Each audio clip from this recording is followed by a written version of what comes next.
روزے اگرچہ سخت ہیں لیکن یہی وہ ایام ہیں کہ جو معنوی اعتبار سے ہماری زندگی میں سنگ میل ثابت ہو سکتے ہیں، جس مقام تک پہنچنے کے لیے ریاضت کرنے والوں کی عمریں گزر جاتی ہیں۔ حق تعالی اس ماہ مقدس میں وہ اہتمام فرما دیتا ہے کہ ہر مومن خود بخود اس مقام تک پہنچ جاتا ہے۔ غور فرمائیے گا، لیکن جو اللہ سبحانہ وتعالیٰ کی راہ میں سیر و سلوک کرنے والے ہوتے ہیں، ریاضت کرنے والے ہوتے ہیں، عبادت کرنے والے ہوتے ہیں، ان کی آخری حد یہ ہوتی ہے کہ ان کی زندگی کا ہر لمحہ یاد خدا میں بسر ہوتا رہے، غیر اللہ کی یاد ہی نہ آئے، صرف ذکر خدا میں یاد بسر ہو، جو کام کرو اللہ کی خاطر ہو، ذکر خدا میں ہو۔ حق سبحانہ وتعالیٰ اس مہینے میں اہتمام فرما دیتا ہے کہ انفاسکم فیہ تسبیح و نومکم فی عبادہ، یعنی سانس لینا بھی عبادت ہے اور سونا، سانس لینا بھی تسبیح ہے، سونا بھی عبادت ہے۔ یعنی کیا ہو گیا؟ گویا اللہ سبحانہ وتعالیٰ کی جانب سے اعلان ہے کہ اگر تم اس ماہ میں اپنے آپ کو معصیت سے بچا لو تو خود بخود میں یہ اہتمام کر دوں گا کہ تمہارے دن کا بھی ایک ایک لمحہ عبادت خداوندی میں بسر ہونے لگے گا، جیسے اللہ کی راہ میں ریاضت کرنے والے 60-70 سال کے بعد جس مقام تک پہنچتے ہیں رمضان المبارک کی برکت سے۔ تم فقط اپنے آپ کو اگر گناہوں سے محفوظ کر لو گے، تمہارا بھی ہر لمحہ عبادت پروردگار میں بسر ہو جائے گا، چاہے ہم بظاہر عبادت نہ بھی کر رہے ہوں، لیکن چونکہ سانس تو ہر موقع پر ہر لمحے لے رہے ہیں، دن میں کچھ وقت سوئیں گے بھی، لہٰذا سانس لینے میں تسبیح کا ثواب اللہ لکھے گا، سونے میں عبادت کا ثواب لکھے گا۔ آیت اللہ شیخ جعفر شوستری علیہ رحمہ فرماتے ہیں کہ 24 گھنٹوں میں عام طور پر انسان 21,600 مرتبہ سانس لیتا ہے پورے دن میں۔ تو ماہ رمضان میں اگر ہم کوئی مستحب کام نہ کر سکیں، فقط اپنے آپ کو حرام سے بچا لیں، جو در حقیقت ہر مستحب کام سے زیادہ اہم اور افضل ہے۔ دیکھیں بعض اوقات چونکہ اب سوشل میڈیا کا زمانہ ہے، آپ کو ہر طرف سے میسیجز ملتے ہیں کہ رمضان میں یہ عبادت کیجئے، یہ ذکر کیجئے، فلاں تسبیحات کیجئے، بہت اہم ہے، سب اپنے اپنے مقام پر سب کی اہمیت ہے، فضیلت ہے، لیکن ہم بعض اوقات وظیفوں میں، تسبیحات میں اور مستحب کاموں میں اتنی زیادہ اس میں اہمیت دے دیتے ہیں کہ واجب اور حرام بھی پیچھے رہ جاتا ہے۔ تو میں یہ نہیں کہہ رہا کہ آپ مستحبات نہ کیجئے، خاص طور پر کچھ مستحبات تو بہت زیادہ اہم ہیں رمضان المبارک، مثلا تلاوت قرآن ہے، مثلا نماز شب ہے، لیکن اہم ترین کام جو رمضان میں ہے وہ یہ کہ معصیت پروردگار چھوڑ دیں۔ یعنی غور کیجئے گا، اگر ہم حرام بھی کھاتے رہیں، دھوکہ دیتے رہیں، جھوٹ بولتے رہیں، بے حجابی کرتے رہیں، یا افطار پارٹیز میں میک اپ کے ذریعے سے بد حجابی کرتے رہیں، اور پھر روزانہ کی ساری دعائیں رمضان کی بھی پڑھیں، تو اس کا وہ اثر نہیں ہوگا کہ جو ایک نگاہ حرام سے اپنے آپ کو بچا لینے کا اثر تھا، یا ایک غیبت حرام سے اپنے آپ کو جو محفوظ کر لینے کا اثر تھا، وہ ان تمام مستحب اعمال سے تھا۔ اس پر ہماری توجہ نہیں جاتی۔ حوض علمیہ نجف کے ایک استاد تھے، ان کے شاگرد 20 سال تک ان کے پاس رہے، پھر وہ شاگرد کہیں جانے لگے تو استاد نے پوچھا کہ اپنے شاگرد سے کہ آپ نے مجھے کیسا پایا؟ 20 سال کا بہت بڑا عرصہ ہوتا ہے، ایک پوری جنریشن ہوتی ہے، تو 20 سال آپ نے میرے ساتھ گزارے ہیں، کیسا پایا آپ نے؟ تو شاگرد نے جواب دیا کہ آپ ہیں تو بہت اچھے، لیکن کوئی کرامت نہیں دیکھی میں نے آپ سے 20 سال میں، جیسے ہوتا ہے اساتذہ کے ساتھ، علماء اور فقہاء کے ساتھ کہ کوئی نہ کوئی کرامت، کوئی ایسا واقعہ پیش آتا ہے، کوئی کرامت نہیں دیکھی میں نے آپ سے۔ تو اور ہم بھی اسی چیز سے انسپائر ہوتے ہیں، ہم سمجھتے ہیں کہ بھائی فلاں شخص کے پاس اگر کوئی بظاہر خارق العادہ کوئی صلاحیت ہے، کوئی استعداد، اس کا مطلب یہ ہے کہ وہ یقیناً کوئی اللہ کا مقرب بندہ ہے۔ اور وہ علماء کے جو فقہی شرعی مسائل آپ کو بتا رہے ہوں، کوئی کرامتوں کی بات اس طرح سے نہ کر رہے ہوں، ان کے لیے سمجھتے کہ ہاں یہ تو ایک سطح کے عالم ہیں، لیکن اس سے اوپر یہ ہے کہ جو ہمیں مختلف حوالوں سے ایسی عجیب عجیب باتیں بتائیں۔ وظیفوں کے لیے بھی ہمارے پاس کئی مرتبہ ایسا ہوتا ہے کہ آپ کہیں پر کسی سے ایک جگہ کا واقعہ، میں جگہ کا نام نہیں لوں گا، میں جگہ مجلس پڑھنے کے لیے گیا تو وہاں ایک صاحب تھے، انہوں نے کہا کہ مولانا صاحب میری ایک فلاں تکلیف ہے تو اس کا وظیفہ کو مجھے بتلائیے۔ تو میں نے ان سے شاید جو اس وقت مجھے یاد آ رہا ہے کہ کوئی درود کی تسبیح کا کہا یا نماز کے بعد آیت الکرسی پڑھنے کے لیے کہا، تو تھوڑا مجھے دیکھتے رہے، گویا کہنا یہ چاہ رہے تھے کہ یہ تو وہ وظیفہ آپ نے بتایا جو سب کو معلوم ہے، یعنی وہ چاہ رہے تھے کہ میں زمین و آسمان سے کوئی ایسا وظیفہ خزانے سے لا کے دوں کہ جو آج تک کسی کے وجود میں کسی کو پتہ نہ ہو۔ اگر یہ کہہ دیا جائے نا اس کے بجائے کہ درود کی تسبیح کے بجائے آیت الکرسی کے بجائے کہ آپ جائیے آدھی رات کو ایک کالی کلیجی کو لے کر کسی کتے کے سامنے ڈال دیں قبرستان کے سامنے، اور کتا تڑپ کر مر جائے گا تو جو جن ہے وہ آپ کے اندر سے باہر نکل جائے گا، تو سب کہیں گے واہ واہ سبحان اللہ، عرش الہی کا کوئی خزانہ مولانا صاحب پہ نازل ہوا ہے۔ تو ہم بھی زیادہ تر کرامتوں کی طرف یا محیر العقول باتوں کی طرف بہت زیادہ جاتے ہیں۔ تو وہ اس استاد نے جب یہ پوچھا کہ آپ نے مجھے کیسا پایا، تو انہوں نے کہا کہ میں نے 20 سال آپ کے ساتھ گزارے، میں نے کوئی کرامت نہیں دیکھی آپ سے۔ تو استاد نے کہا کہ کیا تم نے کوئی گناہ دیکھا ہے مجھ سے؟ جو میں آپ سے کہہ رہا تھا کہ سب سے اہم کام کیا ہے، سارے مستحبات سے بھی زیادہ افضل ہے اپنے آپ کو معصیت پروردگار سے بچانے میں، نگاہ حرام، لفظ حرام، سماعت حرام، بات واضح ہو رہی، رزق حرام۔ تو انہوں نے کہا کہ نہیں 20 سال ہو گئے، میں نے آپ سے کم از کم ظاہر میں کوئی سامنے گناہ نہیں دیکھا۔ یہ بہت بڑی بات ہوتی ہے، 20 سال کا عرصہ بہت بڑا ہوتا ہے۔ 20 سال آپ کسی کے ساتھ اٹھے بیٹھے اور اس کے ساتھ بظاہر کوئی گناہ نہ دیکھیں تو بہت بڑی بات ہے یہ۔ تو اس وقت استاد حوزہ علمیہ نجف نے جواب دیا انہیں کہ عدم المعصیہ افضل من 1000 کرامہ، یہ میرا 20 سال معصیت پروردگار کے بغیر گزارنا 1000 کرامتوں سے زیادہ افضل تھا۔ سبحان اللہ۔ تو آپ غور فرما رہے ہیں، خطبہ شعبانیہ میں بھی اس کی جانب اشارہ ہے کہ سب سے اہم کام یہ ہے، حضور نے اس میں بیان فرمایا کہ اس ماہ میں سب سے اہم کام یہ ہے کہ اپنی نگاہوں کو، اپنی زبان کو حرام سے بچا لو، جس کی زبان میں کم توجہ جاتی ہے، باقی مستحبات کی طرف، باقی لمبی لمبی دعاؤں کی طرف، وظیفوں کی طرف، تسبیحات کی طرف بہت زیادہ توجہ رکھتے ہیں، بالخصوص ہماری مائیں بہنیں خواتین، اور اس بات کو بھول جاتی ہیں کہ دیکھیں اگر ہم اپنے حجاب کی رعایت کر لیں، پرائرٹیز ہوتی ہیں، سب سے پہلے ہے حرام سے بچنا، پھر ہے واجب کو ضرور اپنے اوپر فرض سمجھتے ہوئے انجام دینا، پھر ہے مستحبات کی باری، مکروہات سے پھر ہے بچنا، پھر ہے کہ مشتبہات سے بھی اپنے آپ کو بچانا، وہ بعد کے مرحلے ہیں۔ تو ایسا نہ ہو کہ ہم پہلے مرحلے کو جو اہم ترین ہے وہ تو نہ کریں اور بعد کی چیزوں میں جو ہے اپنا وقت لگا رہے ہیں۔ تو بہرحال اگر ہم اپنے آپ کو حرام سے انشاءاللہ بچا لیں تو شیخ جعفر شوستری علیہ رحمہ کی بات کا خلاصہ یہ تھا کہ چاہے پھر کوئی مستحب عبادت نہ بھی کر پائیں، لیکن ہم نے عرض کیا کہ کچھ مستحب عبادتیں بہت زیادہ اہم ہیں، مثلا تلاوت قرآن، نماز شب ہے، اور کچھ دعائیں ہیں بڑی اہم ہیں، اعمال شب قدر ہیں، وہ آپ نے یقیناً انشاءاللہ انجام دیں گے آپ۔ بہرحال 21,600 تسبیحات کا ثواب اللہ سبحانہ وتعالی ہر دن ایک مومن کو ماہ رمضان المبارک میں عطا فرماتا ہے، سبحان اللہ۔ کیونکہ سانس لینا تسبیح ہے اور سوتے وقت بھی عبادت ہے، اور سوتے وقت تو شاید زیادہ عبادت ہو اگر کوئی معصیت نہیں کی، شرط وہی ہے کہ معصیت نہیں کی اور سو بھی رہے ہیں۔ تو جب رسول اللہ نے وعدہ کیا ہے کہ سونا عبادت ہے، تو چونکہ سانس بھی لے رہے ہیں اور سو بھی رہے ہیں تو تسبیح کا ثواب بھی اور عبادت کا ثواب بھی۔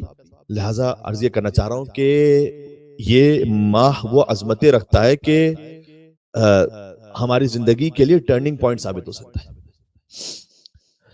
لہذا حدیث میں آیا ہے کہ لو یعلم العبد ما فی رمضان لود ان یکون رمضان والصلاۃ، سبحان اللہ، کہ اگر ایک عبد کو، ایک بندے کو یہ پتا چل جائے نا کہ رمضان کی فضیلت کیا، حقیقت کیا اس کی، تو وہ چاہے گا کہ رمضان سارا سال رہے۔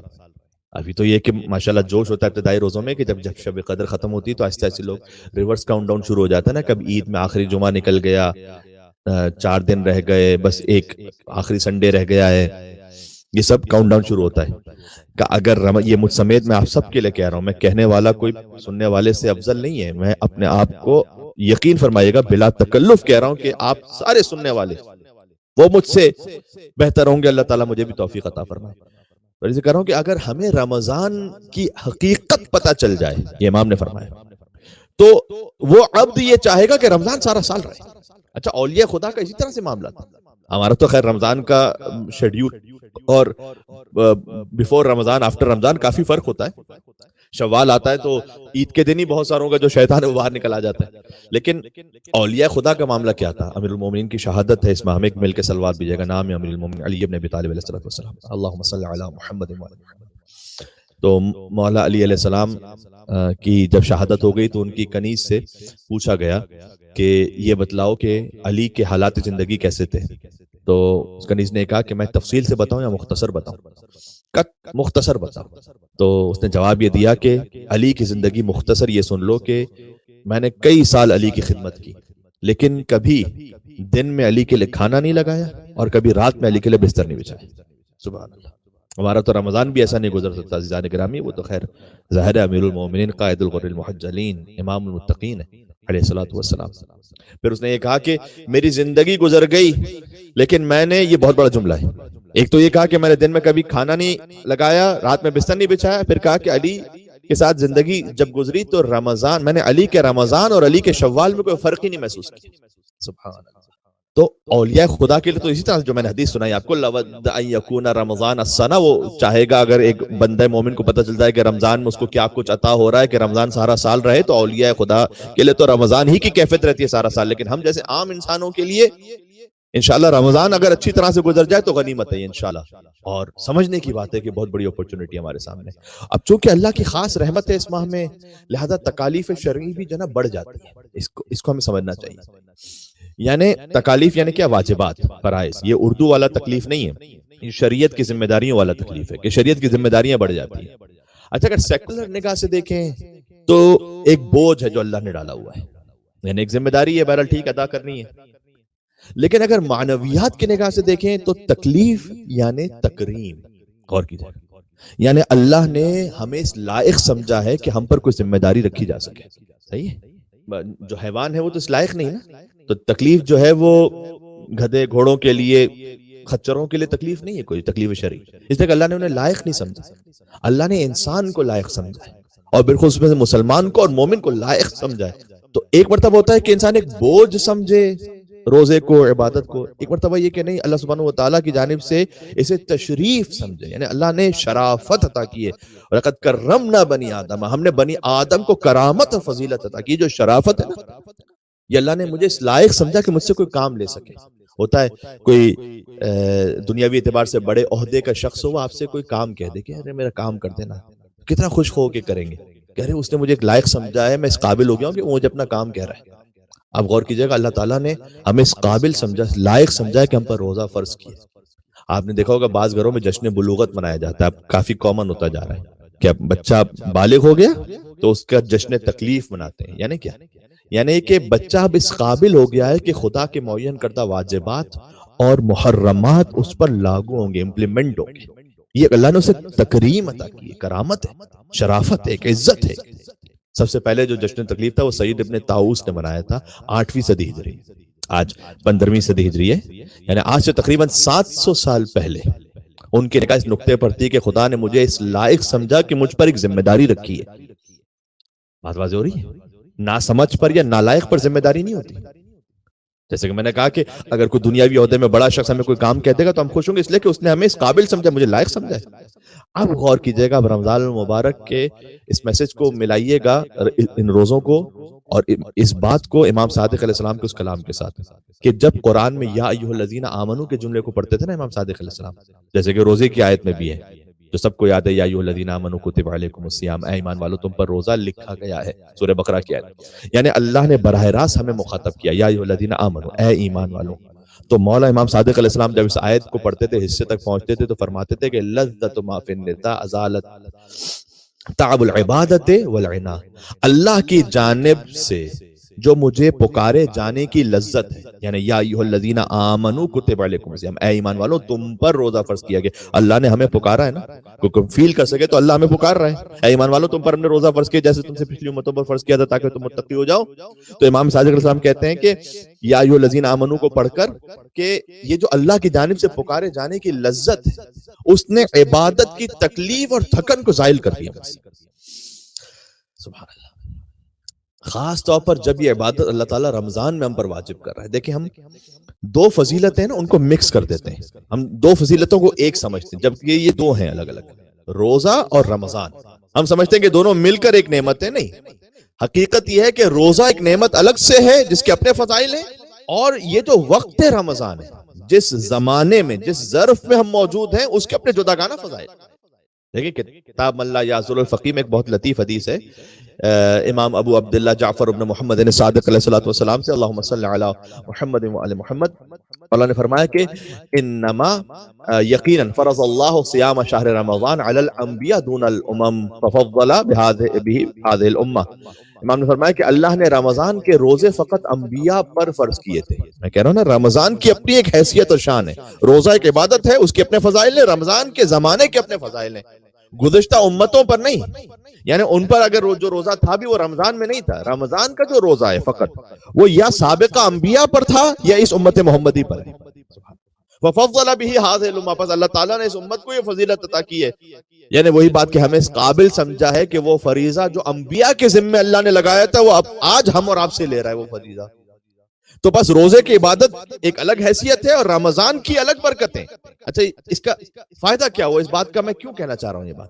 یہ اس لیے کہ وہ کہ جو روزہ نہیں رکھ سکتے، یعنی ہو سکتا ہے کہ کوئی مسافر ہو سکتا ہے کوئی مریض ہو، کوئی حاملہ خاتون ہے جن سے روزہ ساقط ہے فقہی اور شرعی اعتبار سے، اور ویسے ہی یہ خاتون ہر رمضان میں معمولاً 6 سے 7 دن خواتین کے لیے ایسے آتے ہیں مخصوص ایام میں کہ ان پر روزہ ساقط ہو جاتا ہے، بعد میں انہیں قضا کرنی ہے. تو روزہ تو ساقط ہو جاتا ہے لیکن رمضان ساقط نہیں ہوتا. غور کیجئے گا، رمضان کی فضیلتیں اور برکتیں جاری رہتی ہیں. لہٰذا کیئرلیس نہ ہو جائیے کہ اب تو میرا روزہ ہی نہیں ہے تو یہ ایام بھی باقی ایام کی طرح ہو گئے جو کہ اب مجھے روزہ نہیں رکھنا. نہ، روزہ ایک الگ عبادت ہے، رمضان ایک الگ ظرف ہے. آپ روزے کے فرض سے باہر نکل آتی ہیں لیکن رمضان سے باہر نہیں نکلتی. اور دلچسپ بات یہ ہے کہ اللہ تعالیٰ نے قرآن مجید میں جہاں رمضان المبارک کا انٹروڈکشن کروایا وہ روزے سے کروایا ہی نہیں. اللہ تعالیٰ نے رمضان کا جو انٹروڈکشن ہے وہ نزول قرآن سے کروایا. بہت لطیف بات ہے. پورے قرآن میں ایک مرتبہ رمضان کا لفظ آیا ہے، شہر رمضان الذی انزل فیہ القرآن، سورہ بقرہ آیت نمبر 185. ٹھیک ہے، تو ماہ رمضان اس کا انٹروڈکشن کیا، تعارف کیا، جس میں روزہ فرض کیا گیا نہیں. اس مقام پر کا رمضان جس میں ہم نے قرآن کو نازل کیا ہے، لہذا شرافت جو رمضان ہے اور کرامت رمضان ہے وہ نزول قرآن کی وجہ سے. روزہ تو اس میں ایک اور اضافی عبادت اور کر رہے ہیں. حتیٰ جب سورہ توبہ میں اللہ نے آیت نمبر 36، چونکہ رمضان نزول قرآن کا مہینہ ہے اور قرآن کی بہار کا مہینہ ہے، لہٰذا ڈائریکٹ میں چاہتا ہوں کہ قرآن کی آیات کے ذریعے سے کچھ اخلاقی نکات ہم تک پہنچ جائیں اور کچھ عرفانی نکات اگر ہو سکے انشاءاللہ. تو 4 محترم مہینوں کا ذکر کیا سورہ توبہ کی آیت نمبر 36. آیت نوٹ کیجئے گا، آیت نمبر 36 سورہ توبہ. 4 محترم مہینوں کا اللہ تعالیٰ نے ذکر کیا. تب بھی اللہ تعالیٰ نے ان مہینوں کے نام نہیں لیے. رمضان کا جو نام لیا اللہ تعالیٰ نے، نام لے کر ذکر کیا شہر رمضان الذی انزل فیہ القرآن.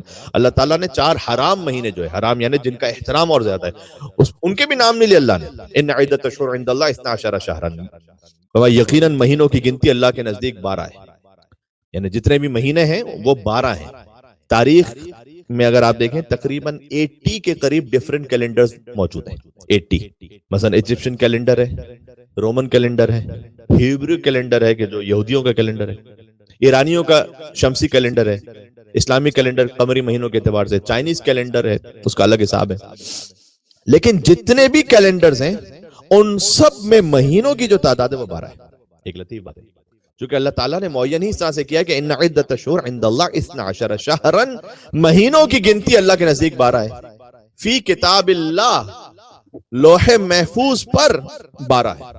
یوم خلق السماوات والارض، اور آج سے 12 نہیں ہے، جس دن سے زمین و آسمان اللہ نے خلق کیے تب سے 12 ہے. پھر کہا منہا اربعۃ حرم، یہ 4 محترم مہینوں کی بات ہو رہی ہے. میں اسے ملا رہا ہوں رمضان المبارک سے، غور کیجئے گا.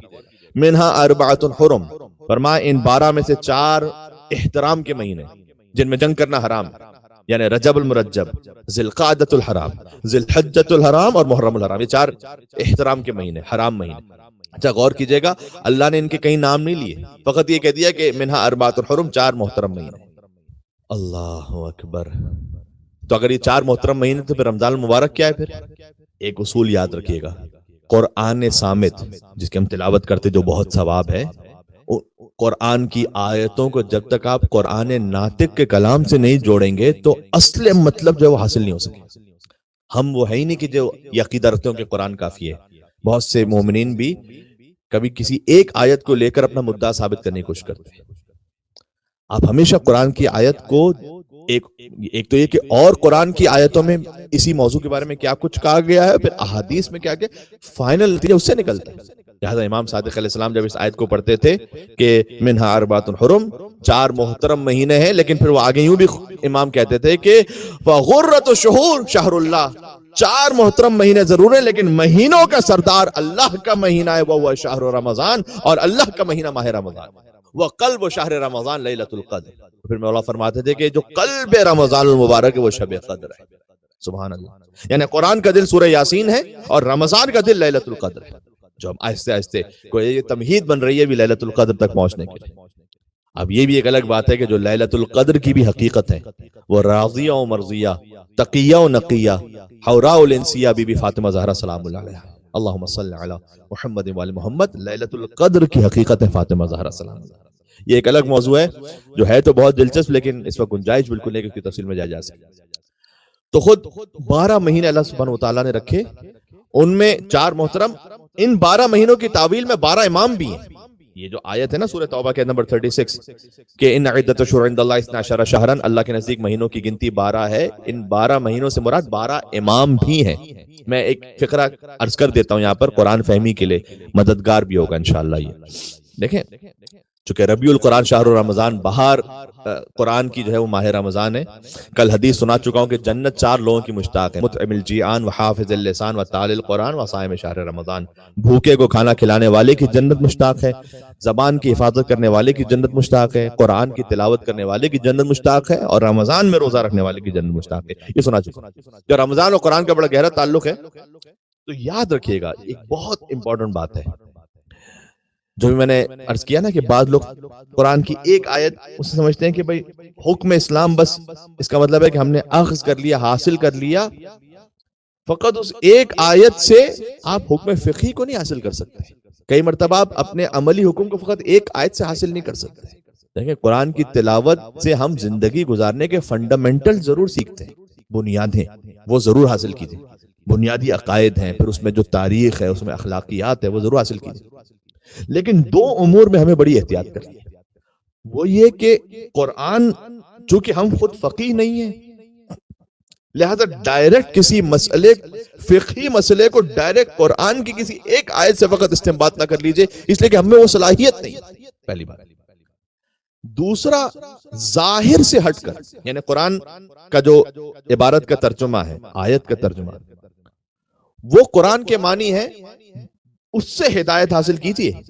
باطن کو، کیونکہ قرآن کی آیت کا باطن بھی ہوتا ہے، تو آیت کے باطن کو اپنے مزاج اور اپنی عقل سے تراش نہ لیجئے کہ ظاہر تو آیت کا یہ ہے، باطن میں یہ ہوگا، نہ، اس میں ہمیں احتیاط کرنی ہے۔ صحیح ہے؟ قرآن فہمی کا ماشاءاللہ شعور، ذوق، شوق بڑھتا چلا جا رہا ہے، تو اس میں یہ احتیاط بہت ضروری ہے۔ ڈائریکٹ فقہی مسئلوں کو قرآن کی آیت سے جب تک کہ کلام اہل بیت اور وہ ہزاروں حدیثیں ان پر نگاہ نہ ہو، اور اصول فقہ پر، اور جو ایک فقیہ و مجتہد کا کام ہوتا ہے، اس وقت ہم فقہی مسئلے کو ڈائریکٹ نہیں نکال سکتے۔ دوسرا یہ کہ قرآن کا جو ظاہر ہے اس سے آپ ہدایت لے سکتے ہیں، لیکن اس کے باطن کو خود اپنی عقل سے نہیں تراش سکتے۔ یہ بہت اہم ہے۔ جب تک کہ آپ کے پاس اتھنٹک کلام اہل بیت اطہار نہ ہو، قرآن کی تعویل اور باطن کو کوئی درک ہی نہیں کر سکتا۔ سبحان اللہ۔ وما يعلم تاویلہ الا اللہ والراسخون فی العلم، اور یہ بات بھی خود اپنی جانب سے میں نہیں کر رہا، قرآن ہی سے عرض کر رہا ہوں، سورہ آل عمران آیت نمبر 7 کہ قرآن کی تعویل کو کوئی جانتا ہی نہیں سوائے اللہ کے اور ان لوگوں کے جن کے سینوں میں علم راسخ ہو چکا ہے۔ اب مثلا یہ جو آیت ہے، مہینوں کی تعداد اللہ کے نزدیک 12 ہے، تو میں خود سے ہی نہیں کہہ سکتا کہ یہاں پر مہینوں سے مراد 12 امام ہے، جب تک محمد اور آل محمد علیہ السلام کی کوئی حدیث نہ ہو۔ اور چونکہ حدیث امام محمد باقر علیہ السلام اس موقع پر موجود ہے اس آیت کے لیے، لہٰذا یہ عرض کر رہا ہوں کہ اس آیت کی تعویل میں مہینوں کی گنتی 12 وہ مہینے بھی مراد ہیں، اور اس کی تعویل محمد اور آل محمد علیہ السلام۔ اس کا یہ مطلب نہیں ہے کہ وہ 12 مہینے مراد نہیں رہے اور فقط 12 امام مراد ہیں، نہ، وہ 12 مہینے ظاہر ہیں، اور اس کا جو باطن ہے، چونکہ حدیث امام موجود ہے، لہذا اس سے باطن سے مراد 12 امام ہے۔ یہ بھی بعض ذاکرین پڑھنے والے وہ اشتباہ کر جاتے ہیں، مثلا وہ باطن کی کسی حدیث کو لے کر کہتے ہیں کہ ظاہر تو ہے ہی نہیں، یہ بھی اشتباہ۔ مثلا مولا علی علیہ السلام نے مثلا اگر فرمایا کہ انا صلاۃ المؤمن، میں مومن کی نماز ہوں، تو اس کا یہ مطلب نہیں کہ جو واجب نماز اس کی چھٹی ہو گئی، کیونکہ مولا نے کہا کہ مومن کی نماز تو میں ہوں۔ یہاں امام باطن کی طرف اشارہ کر رہے ہیں، یعنی وہ جو ظاہر ہے نماز کا وہ اپنے مقام پر باقی ہے، تو میں اسی طرح سے نیت کرنی ہے، اس سے پہلے وضو یا غسل کرنا ہے، طہارت کو حاصل کرنے نیت ہے، اس کو قیام کرنا ہے، رکوع کرنا ہے، سجدہ کرنا ہے، وہ نماز کا ظاہر اپنے مقام پر ہے۔ جو مولا کہہ رہے انا صلاۃ المؤمن، میں نماز مومن کی نماز ہوں، یعنی نماز کی روح اور نماز کا باطن محبت علی بن ابی طالب علیہ السلام۔ نماز کا نہیں، ہر عبادت کی روح عشق علی بن ابی طالب۔ انا صلاۃ المؤمن، میں مومن کی نماز ہوں، میں مومن کے روزہ، اس کا مطلب یہ ہے، یعنی اگر علی کی محبت نہیں ہے تو کوئی قبول نہیں ہے، نہ روزہ قبول ہے، نہ کوئی تلاوت قرآن، نہ کوئی عبادت۔ میر انیس علیہ رحمہ حدیث نبوی صلی اللہ علیہ وآلہ وسلم کی روشنی میں کہہ کر گئے تھے کہ بندہ 1000 سال عبادت اگر کرے اور زر بقدر کوہ احد راہ حق میں دے، حج بھی پیادہ پا جو ہزار اس نے ہو کی، اور بے گناہ شہید بھی ہو ظلم و جور سے، جنت کی بو نہ آئے گی اس کے مشام میں، حب علی کی میں جو نہیں دل کے جام میں۔ تمام مل کے صلوات بیت محمد اور آل محمد پر، اللہم صلی علی محمد و آل محمد۔ حب علی کی میں جو نہیں دل کے جام میں، جنت کی بو نہ آئے گی اس کے مشام میں۔ باطن عبادت محبت علی بن ابی طالب، ولایت علی بن ابی طالب علیہ السلام۔ تو اسی طرح سے سورہ نحل کی آیت، سورہ توبہ کی آیت، اچھا سورہ، اس لیے سورہ نحل میری زبان سے نکلا کہ سورہ نحل کی بھی ایک میں مثال دینا چاہتا تھا۔ سورہ نحل میں بھی ایک بڑی لطیف آیت ہے، وَأَوْحَى رَبُّكَ إِلَى النَّحْلِ، ہم نے شہد کی مکھی کی طرف وحی کی، بہت غور سنیے گا، أَنِ اتَّخِذِي مِنَ الْجِبَالِ بُيُوتًا، أَنِ اتَّخِذِي مِنَ الْجِبَالِ بُيُوتًا، کہ پہاڑوں میں اپنا گھر بنائے، ہم نے شہد کی مکھی کی طرف وحی کی، وَمِنَ الشَّجَرِ وَمِمَّا يَعْرِشُونَ، اور درختوں اور اونچی چھتریوں پر اپنا گھر بنائے، ثُمَّ كُلِي مِن كُلِّ الثَّمَرَاتِ، اور اس کے بعد ہر قسم کے پھل وہ کھائے، فَاسْلُكِي سُبُولَ رَبِّكِ ذُلُلَ، اور ذلت ان کے ساری کے ساتھ اپنے رب کے بتائے ہوئے راستے پر چلتی رہے۔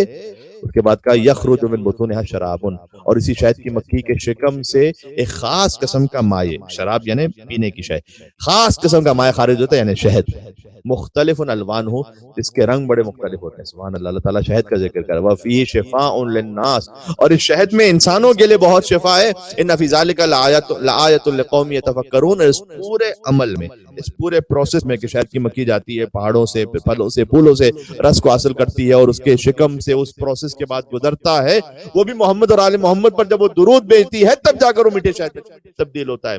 انشاءاللہ اس کے حوالے سے جو ایک کلپ ہے وہ آپ تک پہنچ چکا ہوگا، میں اس کی تفصیل میں نہیں جانا چاہتا۔ جب اس رس کو حاصل کر لے تو رس تو کڑوا ہوتا ہے، پھولوں کا رس جو ہے وہ تو کڑوا ہے، لیکن وہ تلخ شیریں ذائقے میں بدلتا کیسے؟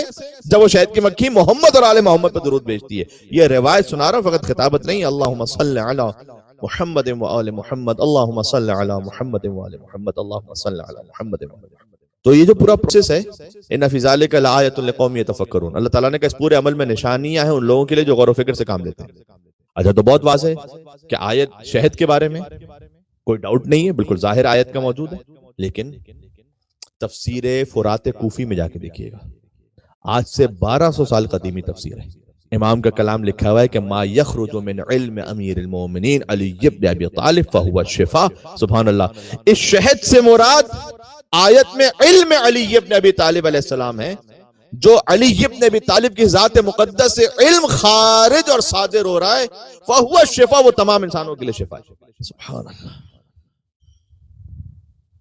اچھا اس کا کیا مطلب؟ اس کا مطلب ہے کہ وہ شہد نہیں مراد کی آیت میں، نہ شہد بھی ہے، شہد ظاہر آیت، باطن علم علی بن ابی طالب ہے۔ علم علی بن ابی طالب السلام ایک شہد کی طرح ہے کہ وہ انسانوں کو شفا بانٹ رہا ہے۔ کیا کہنا ہے خلیل جبران؟ اچھا یہ اپنی جانب سے نہیں کہہ سکتے، ہم آیت کا باطن ہم اپنی جانب سے نہیں لگا سکتے۔ گفتگو کا جو دوسرا تیسرا پوائنٹ آج بن رہا ہے وہ یہ بن رہا ہے کہ جب قرآن کی تلاوت کریں گے حدیث سے معصوم ہونی چاہیے۔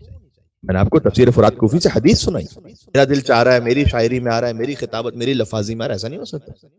خلیل جبران نے ایک مرتبہ کہا تھا کہ علی جس زمانے میں تھے وہ اپنے زمانے سے بہت آگے تھے، یعنی مولا علی کی باتوں کی گہرائی کو، اس کی گہرائی کو کوئی درک نہیں کر سکتا تھا۔ پھر خلیل جبران نے کہا کہ اگر علی آج بھی ہوتے نا تو یہی کہا جاتا کہ علی اپنے زمانے سے بہت آگے تھے۔ سبحان اللہ۔ اس لیے کہ کوئی ایسا زمانہ خلق ہی نہیں ہوا جو علی کی وسعتوں کو اپنے دامن میں سمیٹ سکے، ہے ہی نہیں۔ عرب شاعر کا یہ شعر ہے کہ ہیہات ان یاتی الزمان بمثلہ ان الزمان بمثلہ لبخیل، زمانہ بانج ہے۔ بانج کسے کہتے ہیں؟ خدا نخواستہ کوئی خاتون بانج ہو، صاحب اولاد نہ ہو سکے، کہتے ہیں زمانہ ہی بانج ہے، یعنی زمانے میں اتنی ظرفیت ہی نہیں، اوقات ہی نہیں اس کی کہ ان یاتی الزمان بمثلہ نہ زمان بمثلہ لبخیل، زمانے میں ظرفیت اور طاقت ہی نہیں ہے کہ علی ابن ابی طالب کی کوئی اور دوسری مثال خلق کر سکے۔ ہر کوئی اللہ کا ولی ہو نہیں سکتا، مظہر اوصاف جلی ہو نہیں سکتا، مت تول اسے عقل کے میزان میں واعظ، جو عقل میں آ جائے وہ علی ہو نہیں سکتا۔ اللہم صلی علی محمد و آل محمد۔ بات پہنچ رہی ہے آپ تک؟ اچھا بات پھیلتی چلی جا رہی ہے، میں بات کو مختصر بھی کرتا ہوں تھوڑا۔ کہنے کا مقصد یہ کہ سورہ نحل کی آیت نمبر 69 ہم نے پڑھی تھی، تو اس شہد سے مراد علم علی ابن ابی طالب ہے جو انسانوں کے لیے شفا ہے، لیکن اس کا یہ مطلب نہیں کہ شہد مراد نہیں اس آیت میں، نہیں، شہد بھی مراد ہے جو ظاہر آیت ہے، اور وہ شہد بھی مراد ہے جو باطن آیت یعنی مولا علی کا علم۔ اسی طریقے سے سورہ توبہ کی وہ آیت نمبر 36، ان عدت الشہور عند اللہ 12 شہرا، مراد یہاں پر 12 مہینے بھی ہیں جو آیت کا ظاہر ہے، اور 12 امام بھی ہیں جو آیت کا باطن ہے۔ شیخ توسی نے الغیبہ میں لکھا ہے اس حدیث کو جابر جوفی سے کہ امام ابو جعفر محمد بن علی الباقر علیہ السلام سے پوچھا گیا کہ ان 12 سے مراد کیا ہے، ان عدت الشہور عند اللہ 12 شہرا، یہ 12 کون سے ہیں؟ فتنفس سیدی السعداء، جابر جوفی کہتے ہیں کہ میرے سید و سردار مولا نے ایک لمبی سانس لی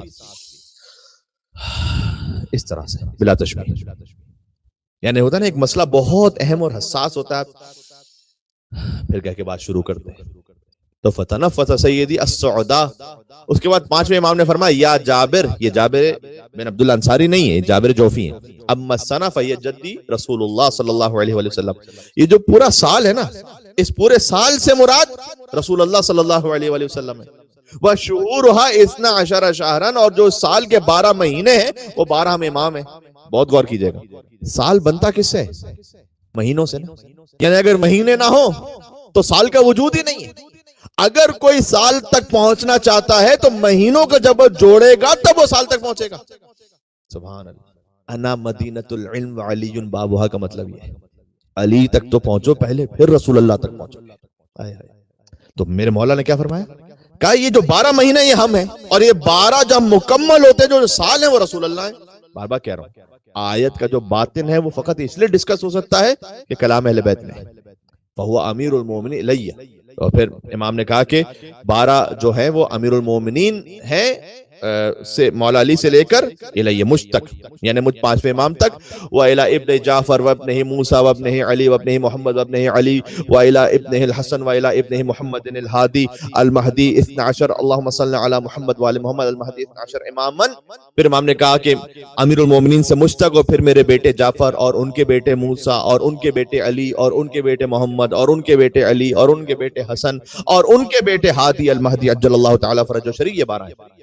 ابو حمزہ صومالی جن کو امام زین العابدین نے وہ عالی ترین دعائے سحر تعلیم فرمائی، ان سے بھی روایت ہے کہ امام نے یہ فرمایا کہ چونکہ اس آیت میں اللہ نے یہ بھی کہا ہے آگے ذالک الدین القیم، ان 12 کی معرفت ہی مضبوط دین ہے۔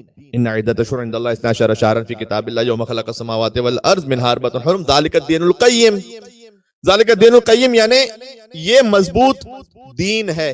تو مولانا نے کہا کہ معرفت الشہور المحرم و صفر و ربیع، امام نے 12 مہینوں کے نام لیے کہ کیا ان مہینوں کی معرفت اصل دین ہے؟ محرم، صفر، ربیع الاول، ربیع الاخر، جمادی الاول، جمادی ثانی، رجب، شعبان، رمضان، شوال، ذوالقعدہ، ذی الحجہ، مولانا نے نام لیے، اور کیا ان مہینوں کی معرفت اصل دین ہے؟ ہم نے کہا نہیں، ہرگز نہیں، یہ اصل دین یہ نہیں ہے، کیونکہ اسے تو مخالفین بھی پہچانتے ہیں، منافقین بھی پہچانتے ہیں، والناس جميعا من المنافقین والمخالفین یعرفون هذه الشہور، امام نے خود کہا وَيَعُدُّونَهَا بِأَسْمَائِهِمْ، امام نے کہا کہ مخالفین منافقین وہ تو سب ان مہینوں کو تو سب جانتے ہیں، سب کو پتہ ان کے نام کیا ہیں۔ پھر فرمایا انما هم الائمہ، جو 12 ہیں ان کا باطن ہم ائمہ ہیں، سبحان اللہ، القوامون بدین اللہ، جو دین خدا کو روئے زمین پر قائم کرنے والے ہم 12 ہیں، وہ جو دین القیم ہے نا وہ ہم 12 ہیں۔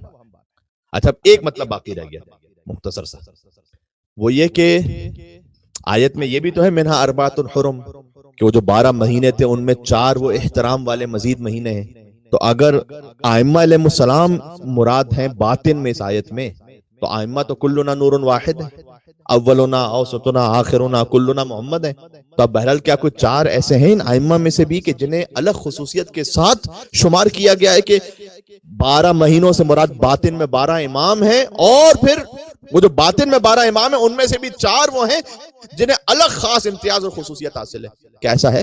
جی بالکل، 5ویں مولانا نے جواب دیا کہ والحرم منہا امیر المومنین علی بن ابی طالب اللہم صلی علی محمد وعلی محمد، ان 4 میں سے بھی جو امتیاز اور خاص خصوصیت کو رکھتے ہیں ان میں سب سے پہلے تو خود علی ابن ابی طالب ہے۔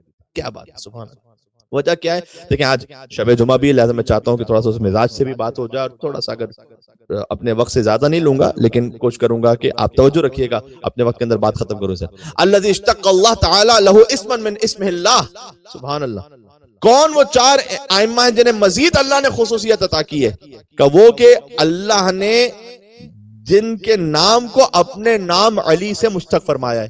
اللہ کا نام بھی علی ہے نا، وَهُوَ الْعَلِيُّ الْعَظِيمُ، یہ امام کا کلام ہے. تو ائمہ علیہ السلام میں سے چار علی ہیں، علی ابن ابی طالب، مولا علی زین العابدین، مولا علی رضا، مولا علی النقی علیہ الصلوۃ والسلام. اللہم صلی علی محمد وعلی.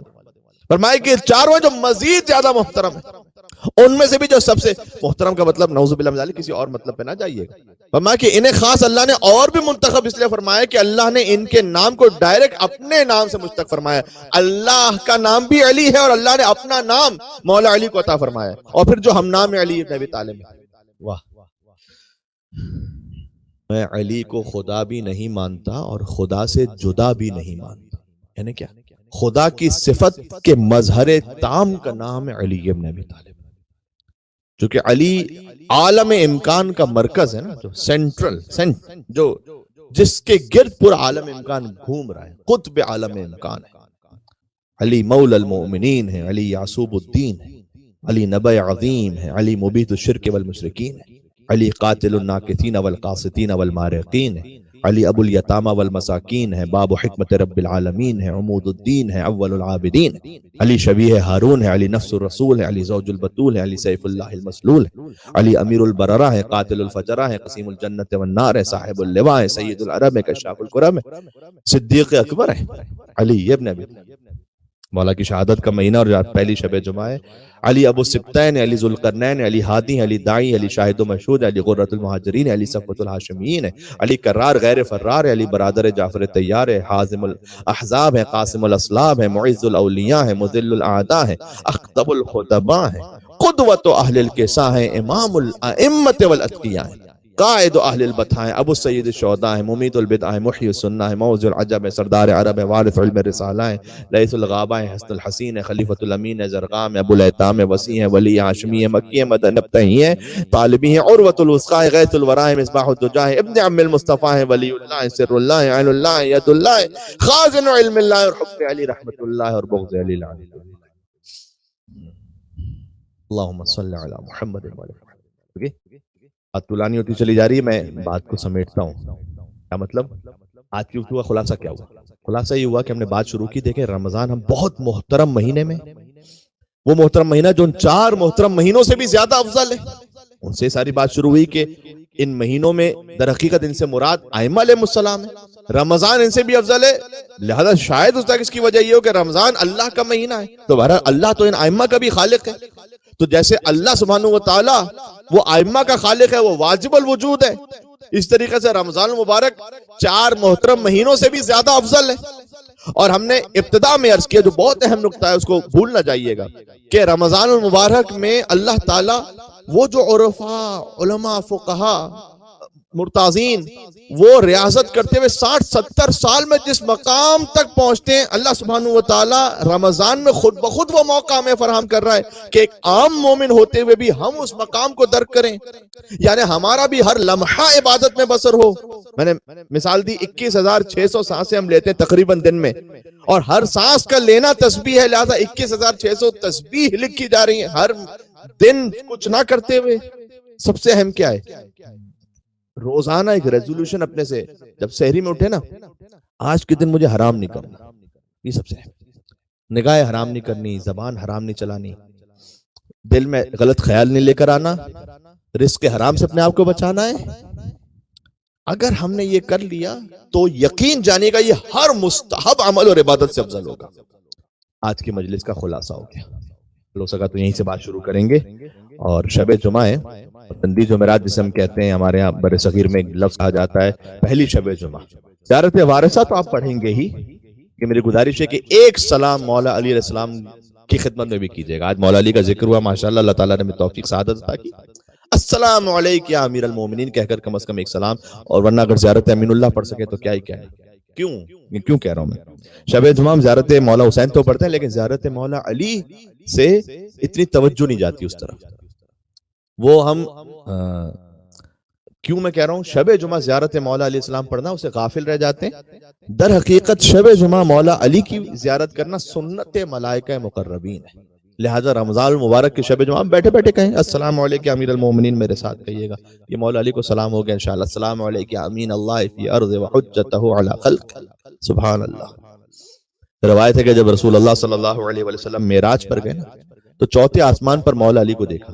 رسول اللہ معراج پہ جا رہے ہیں، چوتھے آسمان پر مولا علی کو دیکھا تو جبرائیل سے پوچھا کہ یا جبرائیل سبقنی علی بن ابی طالب الی السماء الرابعہ، کیا علی بن ابی طالب مجھ سے پہلے ہی پہنچ گئے ہیں چوتھے آسمان پر؟ عجب روایت کا انداز ہے یہ کہ مولا علی کو دیکھ رہے ہیں رسول اللہ چوتھے آسمان پر اور جبرائیل سے کہہ رہے ہیں کہ کیا علی مجھ سے پہلے چوتھے آسمان پر آ گئے؟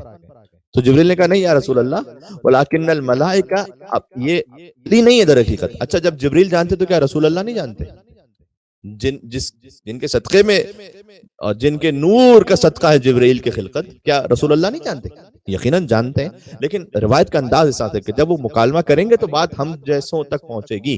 تو جبرائیل نے کہا نہیں یا رسول اللہ یہ علی نہیں ہے جنہیں آپ دیکھ رہے ہیں، لیکن الملائکہ شکت حبہ لعلی.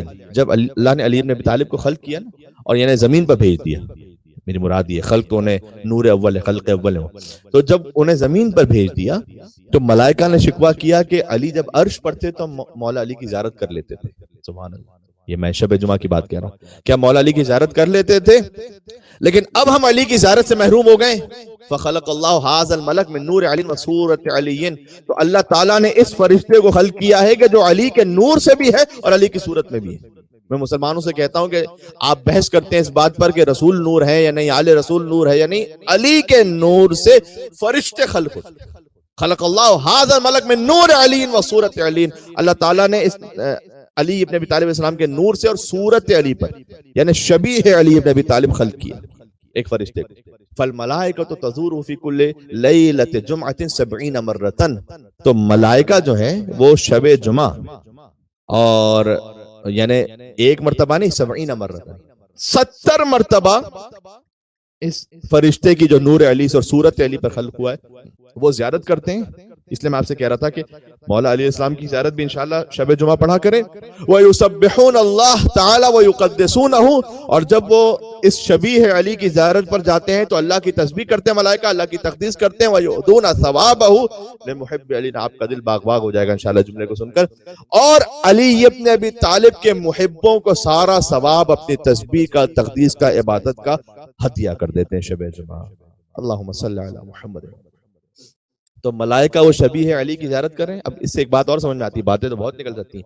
اصل میسر نہ ہو تو شبیہ کی زیارت کر لینا یہ بدعت نہیں ہے، یہ سنت ملائکہ مقربین ہے عرش الہی. مولا علی علیہ السلام روح عبادت علی ہیں، اور اپنے آپ کو ہم اہل بیت علیہ السلام سے قریب کر سکیں. اہل بیت سے قریب ہونے کے لیے جو اہم ترین راستہ ہے وہ کیا ہے؟ حرام سے. آج کی گفتگو کا خلاصہ یہ ہوا. تو اور دوسرا نقطہ یہ ہوا کہ جب ہم کیونکہ تلاوت قرآن رمضان میں مومنین ماشاءاللہ کثرت سے کرتے ہیں، جتنا ہو سکے وہ کم ہے، مزید کرنی چاہیے. اس میں احتیاط کیا کرنی ہے؟ قرآن سے ہمیں فنڈامنٹل ضرور لینے ہیں، زندگی گزارنے کے اصول ضرور لینے، اخلاقیات ضرور لینی ہے. ڈائریکٹ فقہی مسائل کو نہ نکالیں، استنباط نہ کریں اس لیے کہ ہم وہ صلاحیت نہیں رکھتے اور باقی امور پر نگاہ نہیں رکھتے. ایک بات یہ. دوسرا یہ کہ قرآن کے باطن کو خود اپنی مرضی سے نہ بنا لیں. جب آیت کی جو گہرائی ہے وہ جب تک کلام اہل بیت اطہار علیہ السلام ہمارے پاس نہ ہو، ہم باطن کو خود بخود یعنی انوویٹ نہیں کر سکتے. بات واضح ہو گئی؟ ظاہر ہمارے لیے حجت ہے. اور اس کے لیے اور اس گفتگو کا خلاصہ یہ بنا کہ اس کا مطلب ہے کہ قرآن تنہا کافی نہیں جب تک اہل بیت اطہار علیہ السلام ان کا کلام نہ ہو اور ان کی ولایت نہ ہو. یہ گفتگو کے آج 2-3 اہم پوائنٹس ہو گئے. عزیزان گرامی، میں نے عرض کیا کہ شب جمعہ ہے اور مولا علی علیہ السلام کے بس چند جملے میں مصائب کس لیے عرض کروں گا کہ رسول اللہ نے جب خطبہ شعبانیہ دیا تو اس خطبے کے اختتام پر گویا فرمایا کہ علی ایک رمضان آئے گا جب آپ کی داڑھی آپ کے خون سے رنگین ہو جائے گی. اللہ اکبر، سبحان اللہ. علی ابن ابی طالب علیہ السلام پر ہماری ہزاروں جانیں قربان ہو. علی جب اس دنیا میں آئے تھے تو انہوں نے سجدہ کیا تھا، آتے ہی سجدہ کیا تھا. جب دنیا سے گئے تو سجدے کے عالم میں گئے. 2 سجدوں کے درمیان کی زندگی استغفار ہوتی ہے. یہ علی کی زندگی کل. سبحان اللہ. جب سر پر ضربت لگی تھی تو آیت پڑھی تھی میرے مولا نے، آیت پڑھی تھی کہ وَالصُّبْحِ إِذَا تَنَفَّسَ وَاللَّيْلِ إِذَا يَسْعَسَ عَسْعَسَ وَالصُّبْحِ إِذَا تَنَفَّسَ. رات کی قسم جب وہ چلی گئی اور صبح جب وہ نمودار ہو رہی ہے، یعنی اپنی زندگی کو گویا رات سے تشبیہ دی، وہ زندگی کہ جس کی ایک ضربت ثقلیل کی عبادت سے افضل ہے، اور اپنی موت کو صبح سے تشبیہ دی۔ رسول اللہ نے کہا تھا کہ اے علی، آپ کی داڑھی آپ کے خون سے رنگین ہو جائے گی، سرخ ہو جائے گی۔ علی بن ابی طالب 19 رمضان کی صبح کو وہ موقع آیا کہ علی سجدے میں ہے، علی کا سجدے سے اٹھتا ہوا سر تھا اور ابن ملجم کی گرتی ہوئی تلوار تھی۔ اشقل الاولین والآخرین ابن ملجم، اس نے سید الاوصیاء، صدیقین، شہداء کے سردار کو جب ضربت لگی، اللہ اکبر، علی اس ضربت نے، ملتا ہے کتابوں میں کہ علی ابن ابی طالب کے مغز کو دو پارہ کر دیا تھا۔ آپ روئیں گے انشاءاللہ جب 19 رمضان کو پہنچیں گے، چونکہ ان مجالس، سلسلہ مجالس میں اس وقت میں آپ کی خدمت میں حاضر نہیں ہوں گا، لہٰذا میں اپنی ڈیوٹی آج پوری کر رہا ہوں۔ میرے مولا نے کہا بسم اللہ و باللہ وعلی ملت رسول اللہ فزت ورب الکعبہ،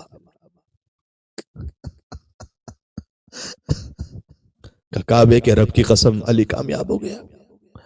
اس کے بعد مسجد کی خاک اٹھائی میرے مولا نے اور اپنے سر پر رکھی، اس زخمی سر پر جس سے خون بہ رہا تھا، اور پھر آیت پڑھی، خدا کی قسم یہ ہے علی ابن ابی طالب، ایسے عالم میں جبکہ وہ تلوار جسے زہر ملا کر ابن ملجم میں ملعون لایا تھا، کیونکہ علی ائمہ کے سردار ہے نا، ائمہ کے باپ بھی ہے، ائمہ کے سردار بھی ہے۔ کوئی امام تلوار سے شہید ہوا، کوئی زہر سے شہید ہوا، لیکن سردار ائمہ علی ابن ابی طالب علیہ السلام، علی زہر سے بھی شہید ہوئے، علی تلوار سے بھی۔ جیسے ساری فضیلت سمٹ کر آ جاتی ہے علی ابن ابی طالب میں، ویسے سارے مصائب بھی سمٹ کر آ جاتے ہیں علی ابن ابی طالب علیہ السلام۔ اس عالم میں کہ جب زہر بھی شدت سے ہے اور تلوار کا زخم شدت سے ہے، میرے مولا نے مسجد کی خاک اٹھائی، اپنے سر پر رکھی اور آیت پڑھی، منہا خلقناکم وفیہا نعیدکم ومنہا نخرجکم تارۃ اخری، اسی مٹی سے خلق کیے گئے، اسی میں دوبارہ پلٹائے جائیں گے اور اسی سے دوبارہ اٹھائے جائیں گے۔ اور پھر میرے مولا نے بیٹھ کر نماز مکمل کی۔ خانوادہ اہل بیت میں بیٹھ کر نماز مکمل کرنا یہ قیامت ہے، اللہ اکبر۔ حتیٰ روایت میں بظاہر نہیں ملتا کہ شام غریبہ بی بی زینب سلام اللہ علیہ نے بھی شام غریبہ میں بھی بیٹھ کر نماز پڑھی ہو۔ زندان شام میں ملتا ہے کہ جب کھانا اور پانی اتنا کب میسر ہوا کہ اللہ جانے بی بی کتنے دن تک بھوکی پیاسی تھی کہ وہاں بیٹھ کر بی بی کو نماز پڑھنا پڑی، وہ بھی مستحب نماز۔ یا علی ابن ابی طالب صاحب بیٹھ کر نماز صلی بإیماء، یہ روایت میں ہے کہ اشارے سے نماز مکمل کی۔ مولا حسن ابن علی علیہ السلام سے کہا کہ آپ نماز مکمل کروائیے، اور پھر حسن مجتبیٰ کی گود میں اپنا سر رکھ دیا۔ مولا حسن بہت رو رہے تھے، بہت گریہ کر رہے تھے اس وقت۔ ظاہر ہے کہ حسن جیسا بیٹا اور علی جیسا باپ ہو، تو امام حسن سے کہا حسن جب تم روتے ہو تو رسول اللہ بہت روتے ہیں، لہذا نہ رو۔ مجھے حضرت قبلہ علامہ طالب جوہری صاحب کے جملے یاد آ گئے، ان کی روح کو اصال کرتے ہوئے جملے آپ کی خدمت میں پیش کر رہا ہوں کہ تسلی دینے کا یہ انداز پھر ہمیں کربلا میں نظر آیا۔ یا علی نے اپنے بیٹے حسن سے کہا کہ اے حسن جب آپ گریہ کرتے ہیں تو رسول اللہ کو تکلیف ہوتی ہے، نہ رو۔ اور جب کربلا میں حسین نے اپنے جوان کے کلیجے سے برچھی کا پھل کھینچا تو اکبر کا لاشا تڑپ رہا تھا۔ میرے مولا نے اکبر کا لاشا رکھا اور فرمایا کہ اے بیٹا یہ دیکھو دادا ابراہیم کھڑے، یہ دیکھو دادا اسماعیل کھڑے، یہ دیکھو نانا رسول اللہ کھڑے، ان کے تمہارے رونے سے، تمہارے تڑپنے سے انہیں تکلیف ہوتی ہے۔ بس عزیزوں، علی ابن، میں شب جمعہ لہذا کچھ جملے میں نے بڑھا دیے۔ اس ضربت کے بعد جب مسجد سے باہر نکلے، آہستہ آہستہ آخری جملے آگے میرے، جیسے ہی مسجد سے باہر نکلے تو میرے مولا نے آسمان کی طرف نگاہ کی اور کہا کہ اے پروردگار، جب قیامت میں انبیاء و مرسلین سب جمع ہوں تو اس وقت تو گواہی دینا کہ علی نے تیری عبادت میں کوئی کمی نہیں کی تھی۔ اور صبح کے آسمان کو دیکھ کر کہا صبح کے آسمان تو گواہ رہنا، تو نے کبھی علی کے اٹھنے کا انتظار نہیں کیا، علی نے تیرے نکلنے کا انتظار کیا۔ اس کے بعد اصحاب کو تسلی دیتے رہے کہ گریہ نہ کرو۔ خود مولا علیہ السلام ضربت لگی تھی لیکن علی دلاسا دے رہے تھے۔ میں نے علماء فقہا کی زبانی اس جملے کو سنا ہے کہ وہ علی جو سب کو تسلی دے رہے تھے، جب اپنے گھر پہنچے اور بی بی زینب سلام اللہ علیہ پر نگاہ پڑی تو چیخ مار کر علی ابن ابی طالب علیہ السلام نے بلند آواز سے گریہ کیا۔ پھر میرے مولا نے کوفے والوں سے کہا اے کوفے والوں یہ محمد کی نوازیاں ہیں. ظاہر ہے کہ حجاب کا مکمل عالم تھا، لیکن علی ابن ابی طالب علیہ السلام نے وصیت کی کہ محمد کی نوازیاں ہیں. جب ایک مرتبہ پھر یہ کوفہ آئیں گی تو اللہ اکبر ان کے حق کا خیال رکھنا. لیکن میں ہاتھوں کو جوڑ کر کروں گا مولا آج تو بی بی فقط اپنے گھر میں گریا کر رہی تھی، آپ نے بی بی کی آواز کا بھی پردہ کروایا. جب 20 سال بعد بی بی اسی شہر کوفہ میں آئی تو ہاتھ بندھے ہوئے تھے، سر پر ردا نہیں تھی. اللہ جانے بی بی زینب سلام اللہ علیہا کو کیا کچھ نہ یاد آیا ہوگا. بابا اسی کوفہ میں آپ نے میری آواز کا پردہ کروایا تھا، آج روزے روشن ہے، زینب بے مخلوع ہو جائے. وَسَيَعْلَمُ الَّذِينَ ظَلَمُوا آلَ مُحَمَّدٍ أَيَّا مُنْقَلَبٍ يَنْقَلِبُونَ. شب جمعہ مولا حسین علیہ السلام کی خدمت میں بھی چلیں. السلام علیک یا ابا عبداللہ وعلى الأرواح التي حلت ببنائك. السلام على الحسين وعلى علي بن الحسين وعلى أولاد الحسين وعلى أصحاب الحسين. جزاک اللہ. ایک سورہ فاتحہ کی التباس ہے جناب لیاقت علی صاحب کے تمام مرحومین کے لیے، اور آپ اپنے مرحومین کو اگر باقاعدہ نام کے ساتھ شامل کرنا چاہتے ہیں تو قرآن و حدیث اکیڈمی کراچی سے آپ رجوع کر سکتے ہیں اس مجلس کو ایصال ثواب کے لیے. تو جناب لیاقت علی صاحب کے تمام مرحومین اور جن مرحومین کے نام کمنٹس میں لکھے ہوئے ان سب کو بھی شامل کرتے ہوئے رحم اللہ من قرأ الفاتحہ. بسم اللہ الرحمن الرحیم الحمدللہ رب العالمین الرحمن الرحیم ایاک نعبد و ایاک نستعین اهدنا الصراط المستقیم صراط الذین انعمت علیہم غیر المغضوب علیہم ولا الضالین. اللهم اغفر للمؤمنين والمؤمنات والمسلمين والمسلمات الأحياء منهم والأموات. تابع بيننا وبينهم بالخيرات إنك مجيب الدعوات إنك على كل شيء قدير. إن الله وملائكته يصلون على النبي يا أيها الذين آمنوا صلوا عليه وسلموا تسليما. اللهم صل على محمد وآل محمد.